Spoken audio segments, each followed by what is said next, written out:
We begin tonight with President Muhammadu Buhari's withholding of his assent to the Electoral Act Amendment Bill 2021. In a letter to the Senate President Ahmed Lawan, exclusively obtained by This Day and Arise Group, the President said that prevailing situation in the country will not allow him to sign the bill. Amongst other reasons, the President cited high cost of conducting direct primaries, the security challenge of monitoring the election, violation of citizens' rights, marginalization of small political parties.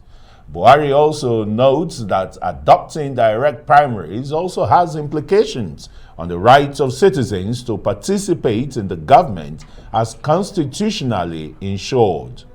Well, according to the President, the conduct of direct primaries will lead to a significant spike in the cost of conducting primary elections by parties, as well as an increase in the cost of monitoring such elections by INEC.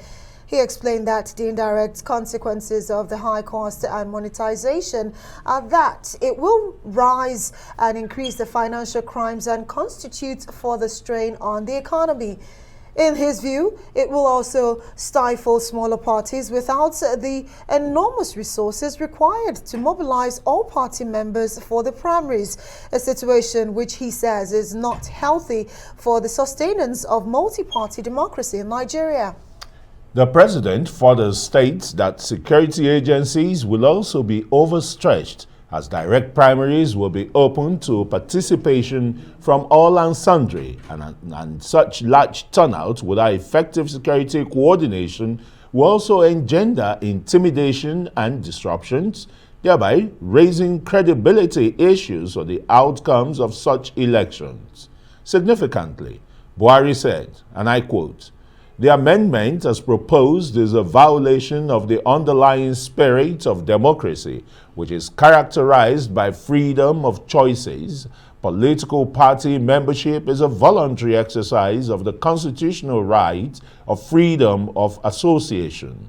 President Buhari also says the proposed amendment might also give rise to a plethora of litigations based on diverse grounds and issues of law, including but not limited to the fact that the proposed amendment could not work in retrospect, given that the existing constitution of the parties already registered with the Independent National Electoral Commission, INEC, permits direct, indirect, and consensus primaries. Buhari says his decision is based on informed advice from relevant ministries, departments, and agencies of the government and a careful review of the bill in light of the current realities prevalent in the Federal Republic of Nigeria in the circumstances.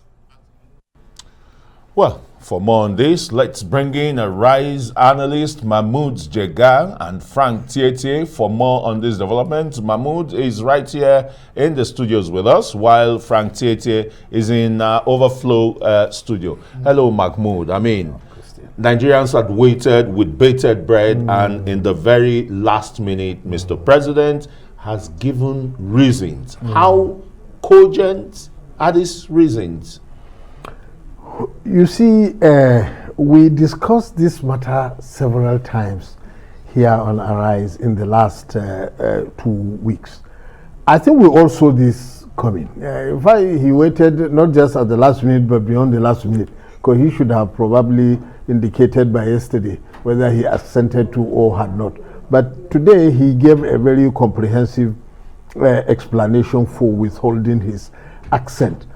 Personally, I agree with most of the reasons advanced. I don't think political parties should be forced to conduct direct primaries because of the cost, because of the security implications, and most seriously because it will not lead to the ideal democratic situation that many people are agitating for. Because we have had instances of direct primaries in recent years, like the APC presidential primaries of 2018, the Lagos State APC gubernatorial primaries of 2018, and also the primaries before the recent Anambra State gubernatorial election. And in all those cases, aspirants scored more votes in the primaries than they scored in the general election. We This shows that the thing is not as credible as people are saying. Well, Mahmud, we'll come back to you, but let's go quickly to Frank Tietie, who is in our offsite studio. Well, Frank, do you agree with Mahmud that this didn't come to us as a surprise? And really, the reasons given by Mr. President why he's withholding his assent to this bill, are they germane? All right, thank you very much. First and foremost, it may not have come as a surprise, but it comes with a lot of sadness and disappointment, especially in the Nigerian civil society community that is in very somber mood at this time. One would have thought that President Muhammadu Buhari had a golden opportunity to transform Nigeria's political and electoral landscape with the assent to this bill. And those reasons are not tenable because we live in an age of high application of technology. First and foremost, the right of the party member to participate, to choose its leaders, is first and foremost established with direct primaries. Now, the processes to be adopted, whether it's electronic or other form of application of technology, would defeat all of the reasons that the president has given, whether it has to do with cost, security, or unwarranted litigation. So it has been demonstrated several times in this country by national organizations that have used electronic voting by their members directly electing their leaders. So that would have been a turnaround, a very transformative era in our politics. So those reasons are not tenable. The president perhaps may be saying may not be saying the true reason why he has refused assent to that very all-important bill that would have been something that would have been a great legacy to his presidency. But right now we are in a debacle because, again, it emphasizes the point that a government is as good as its attorney general. The president has several times to the public asked questions, rhetorical questions, whether anybody wants him to go against the advice of his attorney general. So when the attorney general has decided to advise the president in that direction, we shouldn't be surprised. But the point is this: when will politics be, subsumed under the expediency of some form of national progress and development? This is the Independent National Electoral Commission that fully supports this position. And because it has the time-tested experience of conducting elections over the years, it would have been expected that the president should have listened to INEC, should have also listened to the people, either indirectly or directly. The mood of the country wants the transformation that comes with the assent to this bill. Beyond direct primaries, looking into other very significant developments like the electronic transmission of results. What is happening now, it's going to be so bad because there will be no time. It's either we see something very drastic coming from the National Assembly, or Nigerians will be losing it all because of the withholding of the assent that the president has actually communicated today. It's a very good place there to drop the anchor, Frank. Let me come back to you, Mahmud Jega. Let's take the issues Mr. President has raised one after the other. Direct primaries. Yeah. Just like Frank Tietie said, that it may not be a fiscal conduct of the party's primaries, but electronically and the rest. Isn't that tenable? Isn't that achievable? Particularly when we talk of the internet age now. And two, how will direct primaries disenfranchise party members? I don't think it will disenfranchise party members. But regarding the first one, I don't think this country has the infrastructure that you are talking about to conduct electronic direct primaries. But there is electronic, but there is electronic voting in that bill and transmission of the results. Are you saying that INEC, which I said has the capability to do that, again won't have capability? The parties cannot have a capability to do this? The law authorizes INEC if it feels it has the ability to conduct electronic transmission of results, which is different from electronic voting.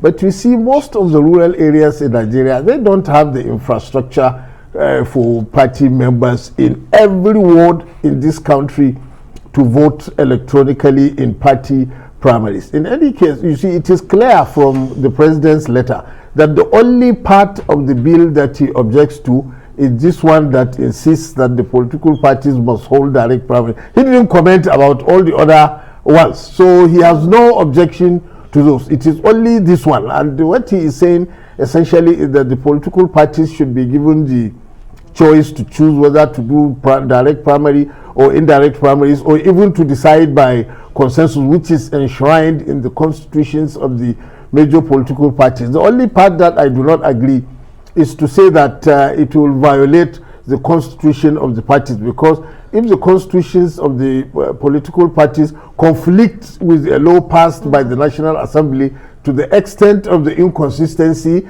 that provision in their constitutions is null and void. That one is the truth. But I still support the principle that political parties should decide the mode. Absolutely. I just want to ask quickly before you go back to Frank Tietie. How does the direct primaries, turn the smaller parties or mitigate against the smaller parties from being national parties? Or the president said so in his letter. I don't know exactly his reason. He said it could marginalize the smaller parties. Stifle them. Yeah. Well, I think he is referring to the cost now, saying the smaller parties may not be able to afford the cost of conducting primaries in every ward in the country. But they don't have to conduct primaries in wards where they do not have members. Some of the political parties probably don't have more than a few dozen members. So let them conduct primaries in the areas where they have members. They don't have to conduct. Although maybe the law might require that, because INEC will say in every ward we want to see where you are conducting the primaries, even though we don't have members there. Well, Mahmud Jega, you're still with us, as well as Frank Tietie. We're having a conversation about the president's withholding accent to the Electoral Act Amendment Bill. But you know what, Christian, we have to head for a quick break now. But when we return, we'll have a conversation about the options that are now available, open, for the National Assembly moving forward. Just stay with us.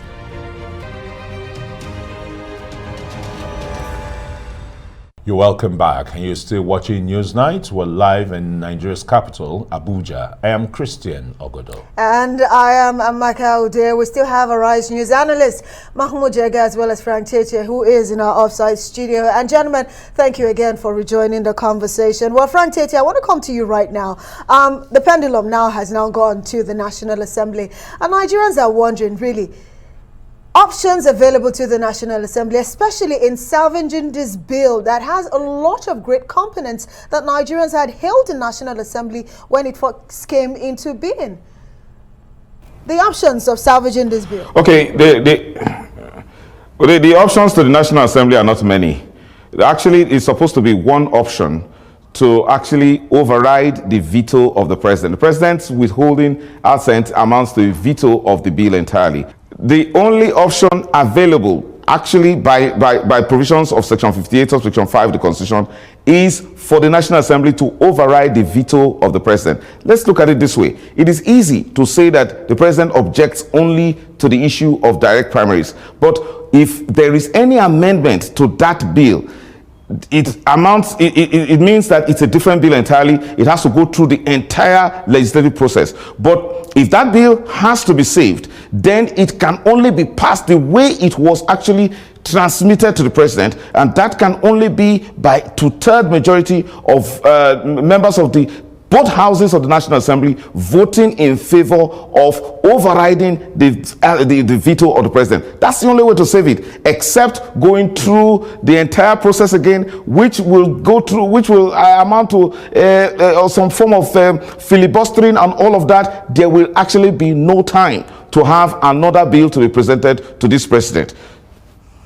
Frank Tietie, don't you think that would be really throwing the baby with the bathwater if the National Assembly, because of one clause that Mr. President had highlighted, don't you think it would be easier for them to actually, look at that particular clause again and probably, adjust it instead of just throwing out the bill completely? No, this is a matter of law and precedent here.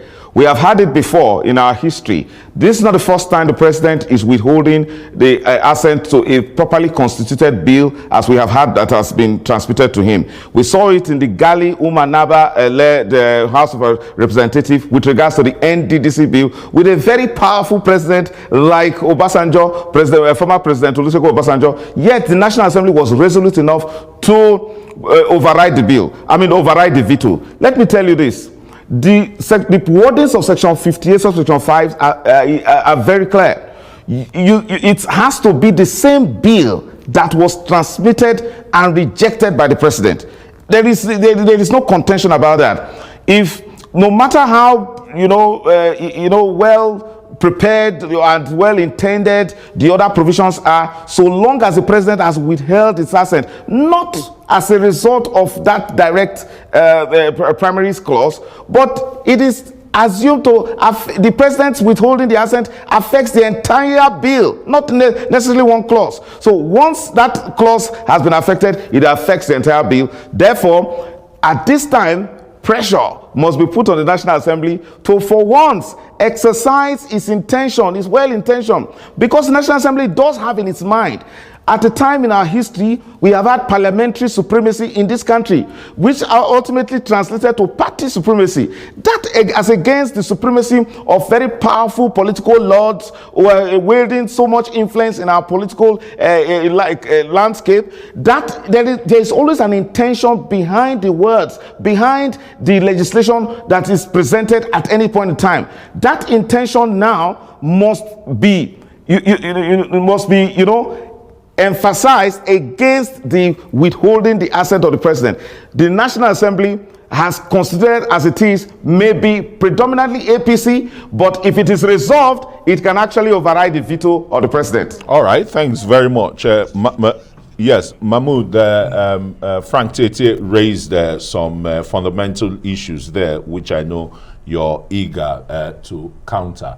Can the National Assembly, bring in the doctrine of necessity in salvaging this bill, because time is of essence here? Okay, Christian, Frank is the lawyer, but honestly, I do not agree with what he said. We have been over this ground before. This is not the first time presidents are vetoing bills passed by both houses of the National Assembly.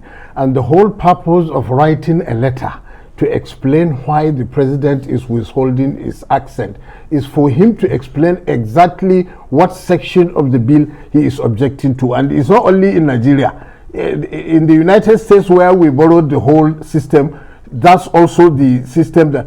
Now, if the National Assembly can summon a 2/3 majority in both chambers and pass the bill again, then it will become law without the president's assent.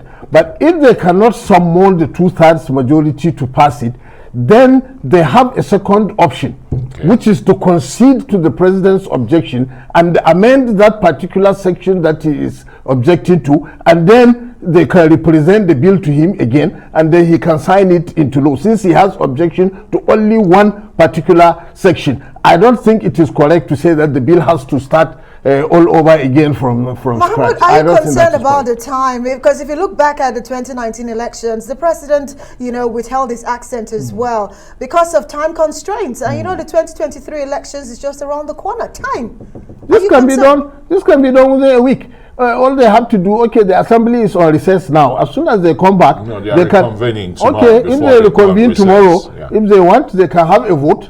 If they succeed in getting 2/3 majority of both chambers, that is it. The bill becomes law without the president's assent. If they fail, then the leadership will have to negotiate with the president, amend the section that he's objecting to, accommodate his objection, then the bill will be passed again and represented to him, and he can sign it. It can be done within days. Let us look at the situation of a veto from the National Assembly. Looking at the composition of members of both chambers, you know that the APC has majority. But the PDP had objected, as a main opposition party, objected totally to the issue of direct primaries. Where would they muster this aggregation from to veto the bill? Who are you asking? I'm asking Tietie you. should answer Well, that. okay, maybe Tietie should quickly answer that. Let me tell you something. I think we have a situation of a landmine being set for this bill here. Again, well, Mr. Jega may disagree with me, but we talk about the plain words of the Constitution as written in Section 58, subsection 5. And we haven't really seen this demonstrated in our democracy, especially since 1999. What we have seen is a situation where there is a direct confrontation between the members of the National Assembly with regards to a bill that the president has withheld his assent. What will happen most likely, if there is any way of bypassing the procedures, the legislative procedures of making law and just trying to tinker with the bill, representing it to the president, I don't think it will work. For example, let us not forget so quickly the issue of third term, the bill that carried third term. You know, it was one of the, one that would have turned the Nigerian political landscape around in terms of certainty and in managing our elections. But there was just only one clause which had to do with the former President Obasanjo likely asking for a third term, even though it was an executive bill, not a bill emanating from the National Assembly. You find that alone spoiled the entire well-intended bill.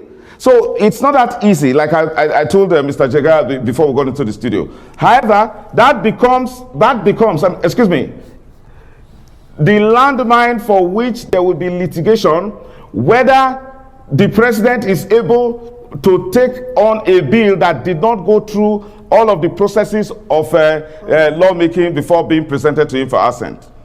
Well, gentlemen, for your in-depth analysis tonight, would have to say, Barrister Frank Tietie, would have to say thank you so much for your in-depth analysis tonight, as well as Mahmud Jega for joining us here as well.